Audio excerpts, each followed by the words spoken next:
सिर्फ एक दिन और 7.5 लाख करोड़ रुपए मार्केट से गायब। शुक्रवार को तो सब जश्न मना रहे थे, लेकिन सोमवार आते आते मातम पसर गया। तो आज हम इसी मिस्ट्री को सॉल्व करेंगे कि आखिर हुआ क्या था। कहानी शुरू होती है सोमवार से, जब मार्केट अचानक से धड़ाम हो गया। मतलब फ्राइडे को सब चंगा सी मार्केट में पार्टी चल रही थी, और फिर मंडे को सब कुछ लाल, रेड अलर्ट। यही वो पहेली है जिसे हम आज समझने वाले हैं। देखिए, 7.5 लाख करोड़ रुपए।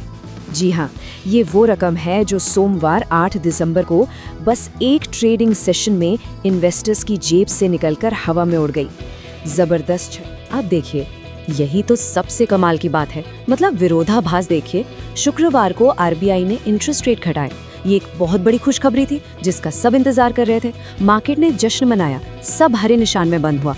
लेकिन फिर सोमवार को बिना किसी नई बुरी खबर के मार्केट न सिर्फ अपनी पूरी बढ़त कमा बैठा, बल्कि उससे भी ज्यादा नीचे गिर गया। सवाल तो यही है, क्यों? ये गिरावट कोई मामूली नहीं थी। इसकी गहराई देखिए। ऐसा नहीं था कि सिर्फ बड़ी बड़ी कंपनियां ही गिरी। अरे नहीं, निफ्टी 50 के 50 में से 46 स्टॉक्स लाल थे। और अगर ब्रॉडर मार्केट की बात करें, मतलब मिड कैप और स्मॉल कैप की, तो वहां तो हाल और भी बुरा था। सोचिए, 100 में से 96 और 97 स्टॉक्स नीचे गिरे पड़े थे।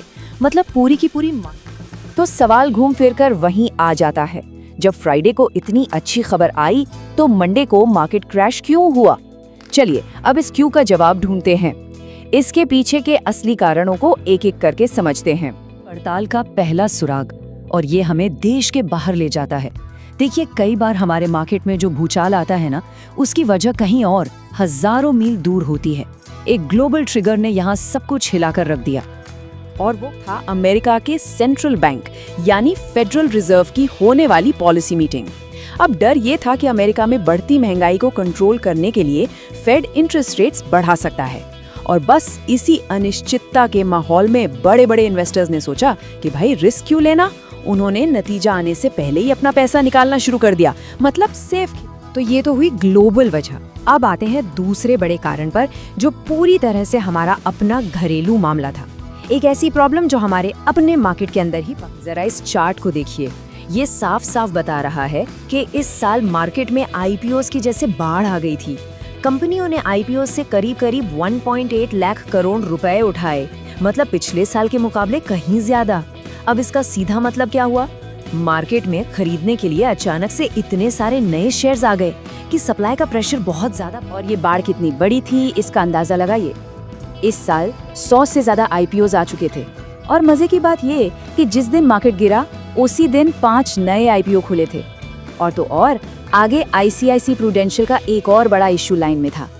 तो हो क्या रहा था?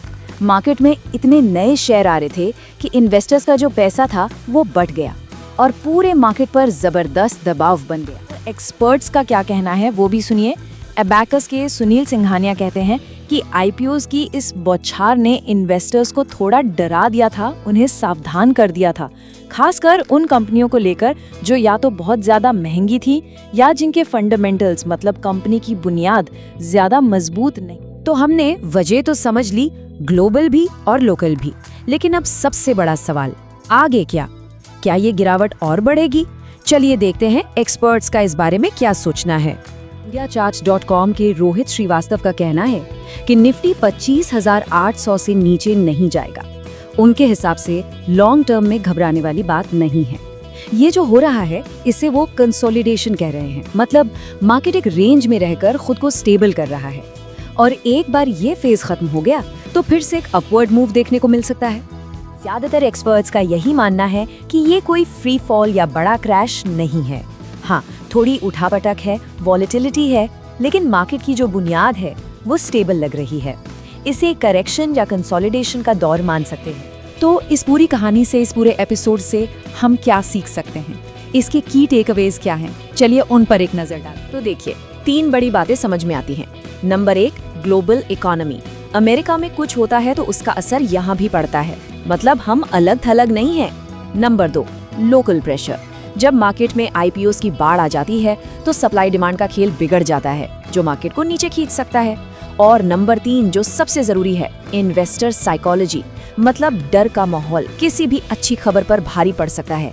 सेंटिमेंट ग्रीड से फियर में बदलने में ज्यादा वक्त नहीं लगता। और आखिर में एक सवाल जो सोचने पर मजबूर करता है, आज की इस कनेक्टेड दुनिया में जहां अमेरिका की एक खबर से भारत का मार्केट हिल जाता है, क्या कोई भी बाजार वाकई में अकेला चल सकता है? इस सवाल का जवाब शायद हमें मार्केट की अगली चाल समझने में मदद करे। शेयर बाजार में निवेश बाजार के जोखिम के अधीन है। मैं कोई सेबी पंजीकृत रिसर्च एनालिस्ट नहीं हूँ। मेरी तरफ से मैं बेस्ट जानकारी प्रोवाइड करने का पूरा प्रयास करता हूँ, पर शेयर मार्केट में कोई भी ट्रेडिंग या निवेश का सिस्टम 100% परफेक्ट नहीं होता है। इस वीडियो में दिखाई गई जानकारी से आपको शेयर बाजार में 100% लाभ ही होगा, इसकी कोई गारंटी नहीं है। आपको इससे नुकसान भी उठाना पड़ सकता है। इस वीडियो में दिखाई गई जानकारी को सिर्फ एजुकेशनल पर्पज के लिए समझा जाए तथा इसमें बताई गई जानकारी का उपयोग स्वविवेक से करें। मैं इस वीडियो का निर्माता किसी भी नुकसान के लिए उत्तरदायी नहीं हूँ। Thank you.